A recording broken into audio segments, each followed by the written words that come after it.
Hello ladies and gentlemen, and welcome back to this month on Minecraft. This month, Parrot is leaving Lifesteal, Shubble comes out with allegations, and controversy at the Streamer Awards.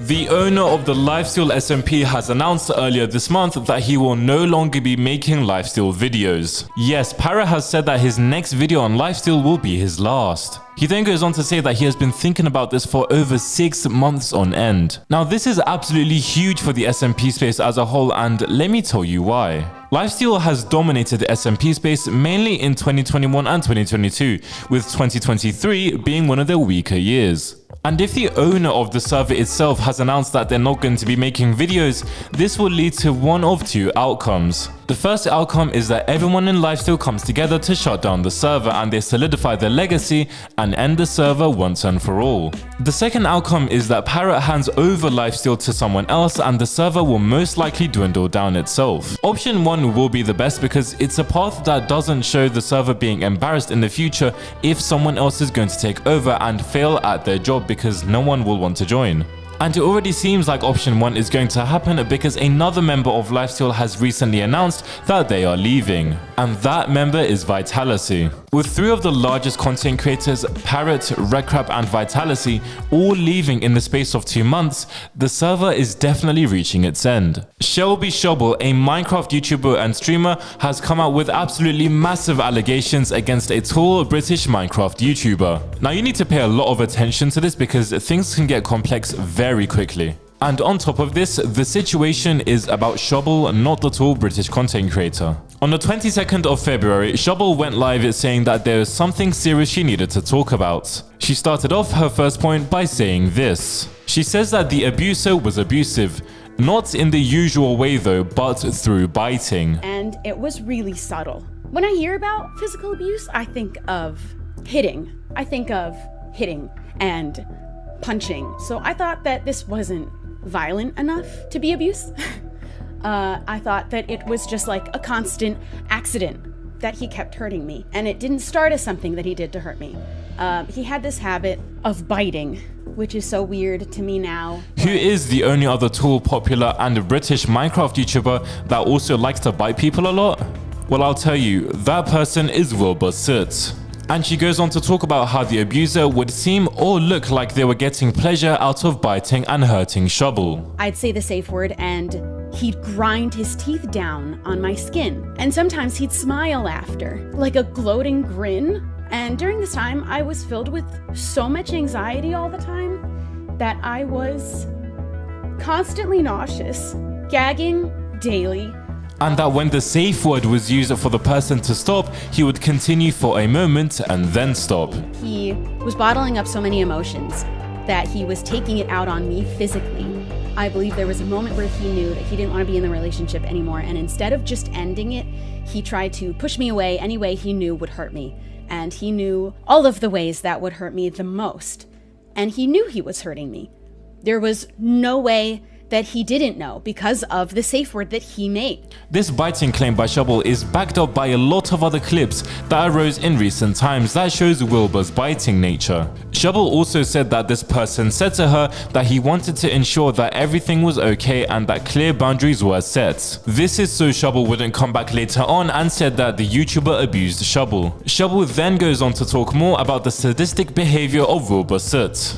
Twitch, after the stream, a member of Wilbur Soot's band Lovejoy comes out and says that she was also bitten many times. Shubble also says a lot more points, such as she was put to the side by this content creator because he only cared about the fame, and that the content creator was living in filth, which is backed up by further tweets and claims. Alongside this, Wilbur's Discord server has been shut down, so I mean, it's not a good look for Wilbur at all. Okay, so I thought I was done recording this month on Minecraft, but apparently not, because just a few moments ago, Wilbur Soot tweeted his official statement on this situation. So I'm just going to read it out to you. So, in the past week, a series of allegations have been made over my conduct from an ex-girlfriend. I want to emphasize, although I feel fair to offer my perspective, this person's feelings are completely valid.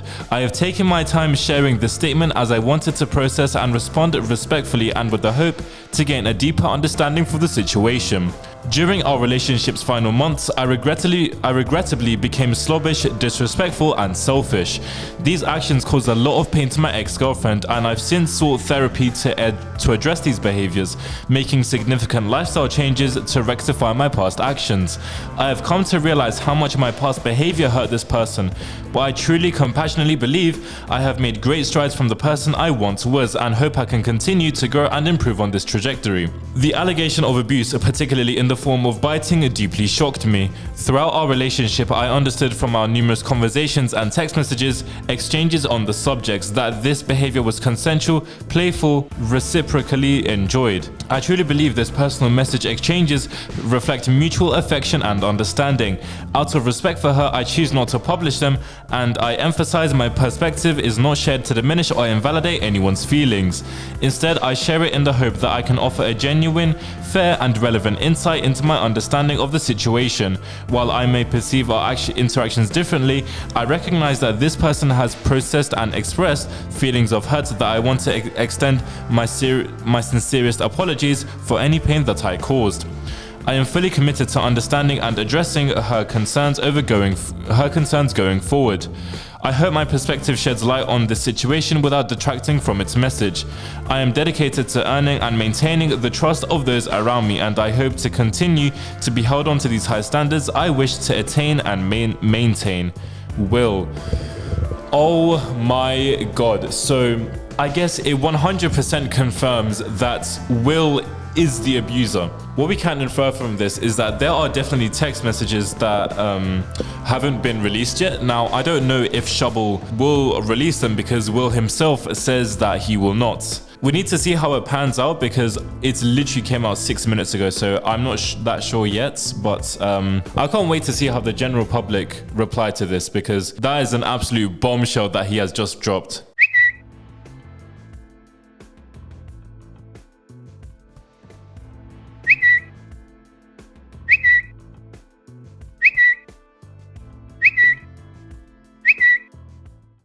There's one person though that has really pissed me off about this situation, and that person goes by the name of Delilah. Delilah made a tweet about this situation saying that she wished she had done things differently when she spoke up about abuse involving a large creator. I mean, just say Prince Zam, man, come on. And also, you're not the one who got abused, big man. You abused Prince Zam. I mean, all you have to do is just watch the video on screen. In the thread, she goes on to say how she was attacked by stans and how Zam was lying and just more useless waffle. She ends the thread by saying, learn to support victims. Yes, we should support every victim in any situation, just not you. What was the worst and what turned a lot of people on Delilah is the fact that she was making the situation about herself instead of Shubble, who is the currently person who is likely being abused. You're taking the trauma and abuse of another person and making it about you.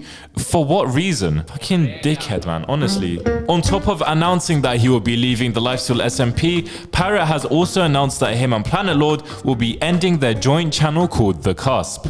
If you don't know, The Cusp was a channel that Parrot and Planetlord made it to make their own Minecraft movies and create it as, you know, a movie series thing. And after the shenanigans on Twitter last month, they have still been refused monetization by YouTube and have ultimately ended their channel. The main reason is because the videos cost a lot of money to make and ultimately they can't fund it out of their own pockets without the help of monetization from YouTube. I mean, it's sad to see this channel end because the one movie we got was actually really good, and it's sad to see that YouTube robbed us from the experience of seeing potentially more. I guess you could say they were always on the cusp of being monetized.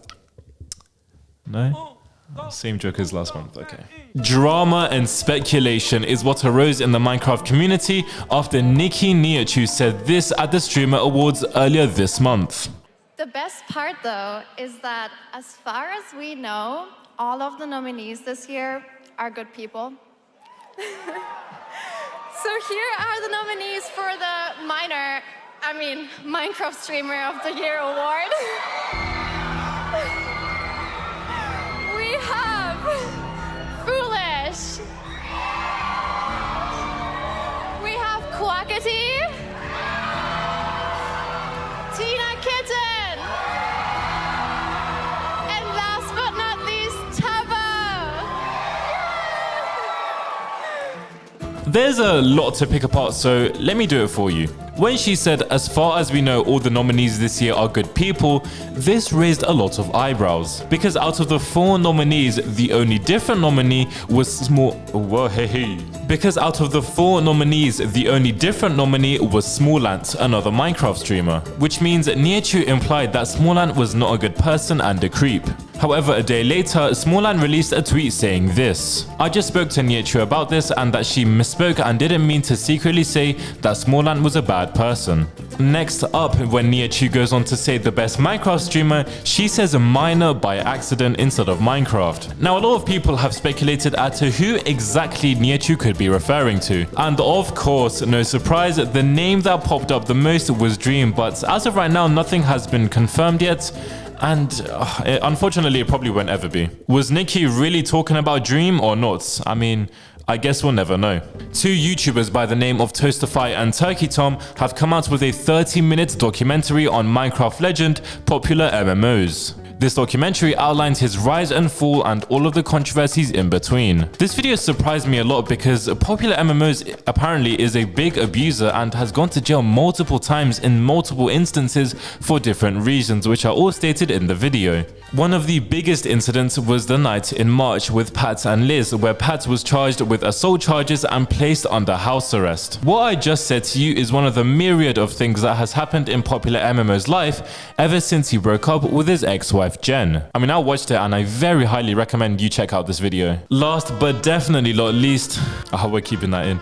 Last but definitely not least, a fellow YouTuber called Skyboi has had the best day in his whole life. Skyboi was given a massive shout out from YouTuber tommyinnit, and his replies were filled to the brim with massive support for him. Honestly, best day of his life, and I can't wait to see more from him. That's it for this month for Minecraft. Make sure to watch the previous video and I'll see you soon. Bye.